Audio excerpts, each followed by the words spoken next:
हाय. आज काही विचारू नका, एवढी माझी धावपळ झाली आहे. ऑफिसवरनं खरं तर खूप लेट सुटली. 7 वाजता सुटली. त्यानंतर 8 वाजता घरी पोचली. 9 वाजता दीपकला ड्युटीला जायचं आहे. त्याच्यामुळे सगळं मी ट्रेनमध्ये डिसाईड केलं होतं की आज स्वयंपाकाला काय बनवायचं. साधं सरळ सिंपल म्हणजेच खिचडी.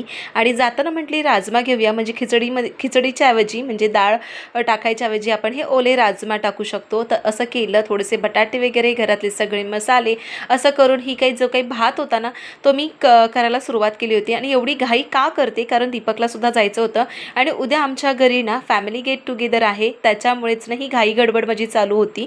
सो मी स्वयंपाक करत असताना दीपकशी खूप साऱ्या गोष्टी डिस्कशन करते की उद्या काय करायचं, कसं करायचं, कुठल्या गोष्टी कशा आणायच्या वगैरे, कारण त्यालासुद्धा कामावरती जायचं आणि मलासुद्धा या सगळ्या गोष्टी करायच्या आहेत. त्याच्यामुळे पटकन झटपट अशी मी तुम्ही खिचडी लावून घेतली होती. आणि आता आमचं डिसाईड चालू होतं की रिलायन्सला जाऊन थोडंफारचे घरात सामान नाही आहे ते घेऊन ये.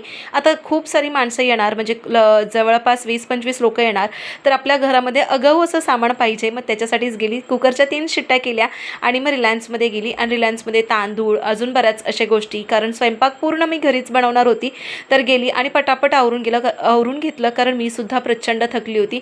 रात्री अक्षरशः 1:30 वाजले मला झोपण्यासाठी. सो सकाळी उठून थोडंसं घरातली साफसफाई केली. माझ्या तिन्ही बाल्कन्या प्रचंड खराब होतात, प्रचंड. म्हणजे 2 दिवस मी तिथे पाहिलं नाही ना तर मग बघायला नको, तिथे खूप धूळ साचते. त्यानंतर नर्सरीमध्ये मला प्लांट घ्यायचं होतं खूप दिवसापासूनचं, तर ते सुद्धा आम्ही आणायला गेलो होतो. नाश्ता केला होता आणि असा आजचा दिवस घालवला. मिनी ब्लॉग आवडला असेल तर नक्की फॉलो करा. चलो बाय.